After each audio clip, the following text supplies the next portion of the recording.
ಪ್ರೀತಿಯ ಎಲ್ಲ ವಿದ್ಯಾರ್ಥಿನಿಯರೇ, ನಿಮ್ಮ ಇಡೀ ವರ್ಷದ ಪ್ರಯತ್ನಕ್ಕೆ ಫಲ ಸಿಗುವ ಸಂದರ್ಭ ಬರ್ತಾ ಇದೆ. ಅದೇ ಪರೀಕ್ಷೆ. ಇಲ್ಲಿವರೆಗೂ ಕೂಡ ತಾವೆಲ್ಲರೂ ಕೂಡ ಒಂದು ವರ್ಷ ಪೂರ್ತಿ ಅಧ್ಯಯನ ಮಾಡಿದ್ದೀರಿ.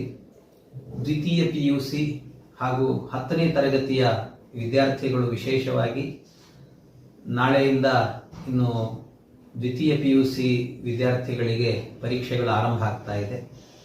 ತದನಂತರದಲ್ಲಿ 10ನೇ ತರಗತಿ ವಿದ್ಯಾರ್ಥಿಗಳಿಗೂ ಕೂಡ ಪರೀಕ್ಷೆ ಆರಂಭ ಆಗ್ತಾ ಇದೆ. ನಿಮ್ಮೆಲ್ಲರ ಪರೀಕ್ಷೆಗೂ ಕೂಡ ನಾವು ಶುಭ ಹಾರೈಸ್ತಾ ಇದ್ದೇವೆ. ಜೊತೆಗೆ ಸ್ವಾಮೀಜಿಯವರು ಕೂಡ ವಿಶೇಷವಾಗಿ ಉಡುಪಿಯ ಕೃಷ್ಣದೇವರಲ್ಲಿ ನಮ್ಮ ಮಕ್ಕಳು ಚೆನ್ನಾಗಿ ಪರೀಕ್ಷೆಯನ್ನು ಬರೆಯುವಂತೆ ದೇವರಲ್ಲಿ ಪ್ರಾರ್ಥನೆಯನ್ನು ಮಾಡಿದ್ದಾರೆ. ಒಂದು ದೇವರ ಅನುಗ್ರಹ ಬೇಕು, ಅದರ ಜೊತೆಗೆ ನಿಮ್ಮ ಪ್ರಯತ್ನ ದೇವರ ಅನುಗ್ರಹ ಎರಡೂ ಇದ್ದಾಗ ಮಾತ್ರ ನಾವು ಫಲವನ್ನು ಸರಿಯಾಗಿ ಪಡೆಯಲಿಕ್ಕೆ ಸಾಧ್ಯ. ಆ ಒಳ್ಳೆಯ ಫಲ ನಿಮಗೆ ಸಿಗುವಂತೆ ದೇವರ ಅನುಗ್ರಹ ಆಗಲಿ. ನಿಮಗೆಲ್ಲರಿಗೂ ಕೂಡ ಎಕ್ಸಾಮ್ಗೆ ಆಲ್ ದ ಬೆಸ್ಟ್. ಯಾರು ಹೆದರಬೇಡಿ, ಚೆನ್ನಾಗಿ ಬರೀರಿ. ನಿಮಗೆ ಭಗವಂತನ ಕಾರುಣ್ಯ ನಿಮ್ಮ ಮೇಲೆ ಇರಲಿ ಅಂತ ದೇವರಲ್ಲಿ ಪ್ರಾರ್ಥನೆ ಮಾಡ್ತೇವೆ.